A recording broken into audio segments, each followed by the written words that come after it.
Larry Fink and BlackRock just quietly scooped up $3.8 billion worth of MicroStrategy shares. But why is that interesting? And how do we know this? Why didn't they disclose this earlier? Well, let's dive into why BlackRock is now buying 5% of MicroStrategy. And I think this timing is very peculiar here, folks. We've got MicroStrategy now going through a huge, that's right, huge rebrand where they're basically outwardly telling you, hey, I'm Michael Saylor. I am just now going to be being a Bitcoin only or a Bitcoin holding company, so to speak. So I think it's interesting timing that we're seeing BlackRock now, with everything that we've seen happen within the past few days, buy up 5% of MicroStrategy. So why is Larry Fink buying up strictly MicroStrategy when they have the iBet shares and all of these other factors? Well, I think it's a big part because of the FASB ruling. We're seeing a lot more companies now start to implement this strategy, and we're going to dive into one of those companies here right now, who is MetaPlanet. Let me pull up this chart here. We've got MetaPlanet. We've seen it absolutely take off. Friend of the program, Dylan LeClaire, is the Bitcoin holding strategy. I think that is his proper title for MetaPlanet. So you've seen, as soon as they start to buy Bitcoin, they see their stock price absolutely skyrocket.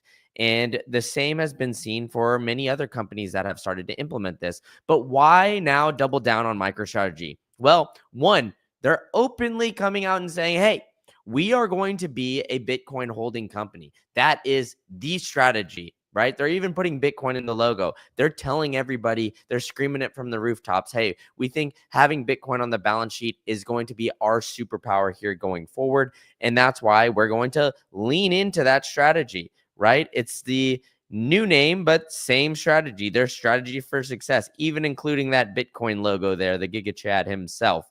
And with this news, what happens? We've seen MicroStrategy now bounce back. We've seen it rebound after it's been outperforming rating, but retail isn't impressed. The stock's gains on Friday follow a 3.3% decline in the previous trading succession after the company reported its fourth quarter earnings that fell significantly short of Wall Street's expectations. But then you get BlackRock coming in this week saying, hey, we are now buying up more and more Bitcoin. We're seeing that, or more and more MicroStrategy. We're seeing this as a positive. We're not seeing this as a negative. They're looking at these other top institutional holders, capital investment investors being the top, Vanguard being the second, BlackRock being the fourth, according to this. But because they're increasing to 5%, it hasn't come through just yet. But because they are, they're now passing Morgan Stanley and going to be the third biggest institutional holder of MicroStrategy shares. So is this going to be a positive here going forward? Having Larry Fink mixed in, rubbing elbows with Michael Saylor. Should we be worried about this because of what I'm lining out here? BlackRock, are they the best type of player? Do they have the best interest in mind? And why are they buying all of that, all of MicroStrategy? Well, we all know that they've got their famous iShares Bitcoin Trust, their Bitcoin ETF. I don't recommend holding the Bitcoin ETFs, but we know a lot of people are. And look at how many Bitcoin they have. Over 500,000 Bitcoin, nearly 600,000 Bitcoin, marketed as, what is this, $56 trillion? Or no, $56 billion, excuse me. So $56 billion worth of Bitcoin in their Bitcoin ETF.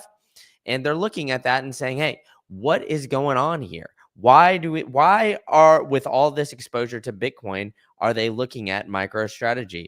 Well, I think it's a little hairy of timing with what we're seeing line out. We're seeing Larry Fink scoop up a bunch of Bitcoin companies, not only MicroStrategy, right? I mean, this article clearly lines out here in the underlying. Larry Fink's firm also holds shares in Mara, one of the biggest, if not the biggest, Bitcoin miner. So is Larry Fink quietly becoming one of the biggest Bitcoin bulls because he's putting so much money towards it? What does he know that we don't here going forward? I had another live stream here a couple days ago about sovereign wealth funds, and Larry Fink talking about how at Davos, how he's talking to sovereign wealth funds, seeing 1, 2, 5% allocation towards Bitcoin. So he's seeing sovereign wealth funds do this. He's seeing the potential of the United States put Bitcoin as a strategic reserve. He's even seeing the US start a sovereign wealth fund and even actively talk about putting Bitcoin in the sovereign wealth fund that he's going to create. So what is he doing? What is his response? Scoop up Bitcoin and scoop up more companies that are allocating towards Bitcoin. So BlackRock increased their stake in strategy to 5%, owning approximately 1 to 1.2 million shares. The disclosure increase the stake was made through the scheduled 13G following. Now, this is a very important aspect of this story as well. Would we have known that BlackRock has been scooping up Bitcoin, or would they, or excuse me, scooping up MicroStrategy, or would they want to increase their stake? We wouldn't. Why did we need to know this right now, right this second? Well, in order to own 5% of a company, they need to schedule and file this 13G here. So that's why I think that it's super important that they couldn't be quiet about this, right? They're increasing its ownership to 5% during that fourth quarter. And as a company, or as an investor in a company, understanding what the CEO is all about, everything along those lines, there had to be some chatter going on saying, hey, we're going to change the name to strategy. We're going to rebrand. We're going to really lean into this Bitcoin holding strategy, as many are going to potentially start to copy our holding strategy, right? I mean, we've listed it out here. We've gotten 3 of the top Magnificent 7 talking about Bitcoin. We've got Facebook, Meta potentially holding a vote here within this next couple of months here. I believe it's going to be in April. Amazon definitely holding that vote in April. We had Microsoft vote adamantly no, but they're going to be looking at things that MicroStrategy are doing. And they're going to be looking at some of these other companies like MetaPlanet that I was talking about here earlier. We're seeing MetaPlanet and their shares absolutely skyrocket here. So we're seeing more and more companies want to hold Bitcoin and want to see and chew off some of the success that we're seeing from the companies like MicroStrategy and MetaPlanet. Look at this chart here. If we look at the past 5 years, when they implemented that Bitcoin holding strategy was way back here. MicroStrategy was just pennies at that time. If you held MicroStrategy before they had that Bitcoin holding strategy, you'd be up over 2,000% in these 5 years that they started implementing this strategy. Now, similar to MetaPlanet, if you look at MetaPlanet in the past 6 months, they're up 416%. In a year, they're up over 3,000%. Why? Because they started implementing that Bitcoin strategy, that Bitcoin holding strategy, right? So you look at this chart here, it lines it out a little bit better, exactly showing, hey, MetaPlanet buys its first Bitcoin right here, just a few months into 2024. So we're not even a year into holding Bitcoin for MetaPlanet and others. So looking at these strategies and what these companies continue to do, they're just going to more intertwine with traditional finance. More and more Bitcoin, or more and more companies are going to put Bitcoin on their balance sheet instead of holding some sort of cash balance. We all know here in the Bitcoin space, cash is trash. They're telling you that, hey, we're going to lose at least 2%. And before, the companies didn't really have an option. Maybe you'd held some sort of S&P 500 equities. Maybe you would hold gold, but there wasn't really a good option to hold on your balance sheet. Well, now after the FASB ruling, after seeing the success of MicroStrategy and Michael Saylor, people are taking note, and they are going to be actively trying to copy this strategy and see it going forward here. So I'm going to check out the chat and see what you guys are doing, talking about in here. So if you guys want to potentially, spam some candles in the chat here. I'm agreeing with my man Andreas here. There's no way to not be bullish here with it's going on. So Down Under Blues is saying, the exchanges have been trading the same 10 Bitcoin like three stooges paid each other $20 with the same $10 bill. Hey, I mean, I agree with you here. So, First Loved Us said, as asking, why only 5%? Well, increasing to 5% is very significant because you need to disclose that amount. Once you own 5% of a company, you essentially grant yourself a seat at the board. You gotta, then disclose all these things. So that's why this 5% is massively significant, right? So it's increasing their holdings a full percent, which doesn't sound like a lot on paper, but when you're moving billions of dollars, it's a lot of money. And especially when, the added regulatory issues with that, it is very significant in my eyes here. So MicroStrategy's STRK is going to pay the dividend with the ATM. Yeah, I mean, they are. This strategy has been extremely impressive, and seeing what Michael Saylor has been able to do has been very impressive, to say the least. So First Loved Us said, congrats. On its way to 10K subs. I have 225%. Not an easy road. Hey, man, I really appreciate you coming in and tuning into the chat and really be an active member. First Loved Us, great guy. He sent me his book, so if you guys want to check out his channel, I definitely recommend doing that. He's absolutely electric, and I've been chatting with him. I actually met another subscriber here in while I'm out here in Cartagena.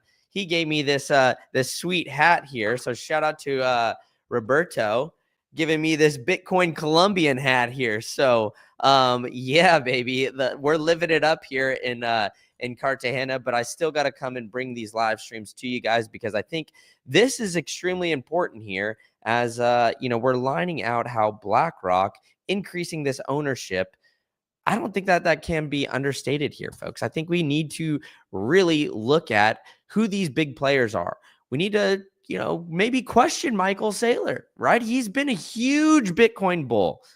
But if he's rubbing elbows with the likes of Larry Fink, BlackRock released a video saying, hey, that 21 million fixed supply is not necessarily fixed here, right? So like that thing can be changed. So is BlackRock just scooping up Bitcoin companies like Marathon, scooping up Bitcoin companies like MicroStrategy, strictly so they don't have a way to stop this hard fork that BlackRock can potentially do in the future?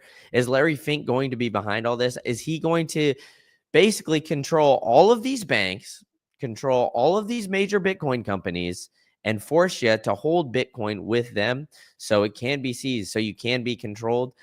I hope not, folks. And that's why I'm a huge advocate of self-custody. And I think that you guys should really look into self-custody options. That's why I've partnered with a great company, the best exchange in the United States and in Canada, if you guys are there. It's the Bitcoin Well. So you could go to thebitcoinwell.com/green candle. There are purely non-custodial. So you don't have any of that risk. You don't have to worry about BlackRock, Coinbase, Cash App, or some of these others, potentially seizing your Bitcoin, right? You can buy with the Bitcoin Well, send directly to cold storage, do it all. You can even get their direct deposit. But the big reason why I love the Bitcoin Well is because of their OTC desk, their over-the-counter purchases. Now you can go there, click that OTC button, go to their infinite page, and they will give you the best white glove service just to buy 50K Bitcoin or more. And I know you guys are saying, hey, Brandon, that's a lot of Skrilla Manila here. But if you're looking at this Bitcoin price, folks, we've got it sitting at just under 98K. Did you guys honestly think we were going to see Bitcoin under 100K ever again? Because to be honest with you, I didn't. And I think this hat, I mean, although it's great and I love my man Roberto, I think it's blocking my face a little bit of the light. I need you guys to see this ugly mug every now and then, right? So this $98,000 sale that we're getting here for Bitcoin is maybe the last time that we'll see Bitcoin under 100K because of the things that I've been lining out here, folks. We've got sovereign wealth funds talking about allocating 2 to 5%. Those aren't my words. Those are Larry Fink's words. He said that at Davos, of all places. Why is he saying that there? Why is he saying it now? And with all that being lined out, he's putting his money where his mouth is. He's openly telling you, hey, I'm hearing all of these guys wanting to buy more and more Bitcoin. And what does he do? He buys the biggest Bitcoin holding company and increases the volume of that here going forward. So I think it's absolutely vital that we're seeing all of these bullish signals, and at this point we're not necessarily seeing anything bearish, except for the price just kind of crab walking along here and not necessarily shooting up one of those big giant green candles as we all love to see. But with that, it's watch what they do and not what they say always. But Larry Fink's also putting his money where his mouth is. He's saying, hey, I like Bitcoin. We've got the I Bet Bitcoin Trust. We've got the ETF, where it keeps growing. It's the fastest growing ETF in history.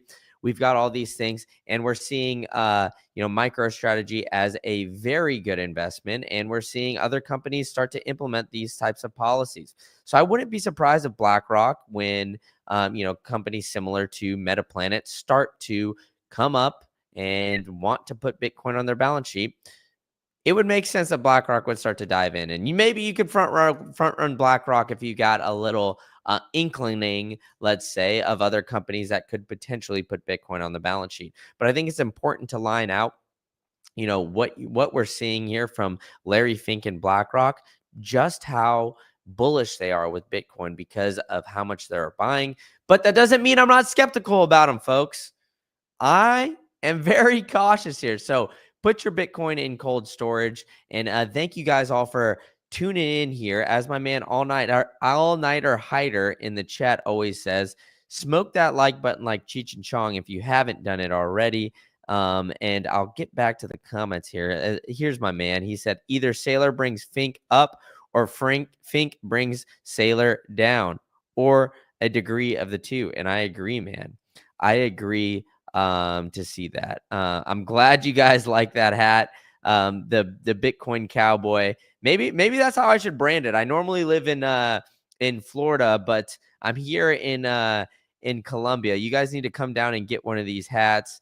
And really, shout out to my man Roberto. Maybe I'll reach out to him. I don't want to dox him completely on the stream, but maybe I'll reach out to him and see if he's selling any more of these hats. And maybe he can mail it to some of you guys. He said, the problem is everyone is buying through a custodian like Coinbase, and so the Bitcoin is not moving. A lot of paper Bitcoin going around. That is one of my biggest fears here for this cycle. Last cycle, we saw FTX, we saw we saw BlockFi, we saw a bunch of paper Bitcoin being moved. Now, the paper Bitcoin can be, maybe equated to something like the ETFs, some of these Bitcoin companies maybe putting Bitcoin on the balance sheet, but also having third-party custodians. I'm also very worried that 8 of the 11 Bitcoin ETFs in the US are custodied by Coinbase. So there is a big point of failure there. So there is somewhat of an issue, right? So I would be very, very cautious with very, very cautious with buying Bitcoin through some of these custodians, because I don't trust anybody. All right. So as all-nighter hider says, smoke that like Cheech and Chong.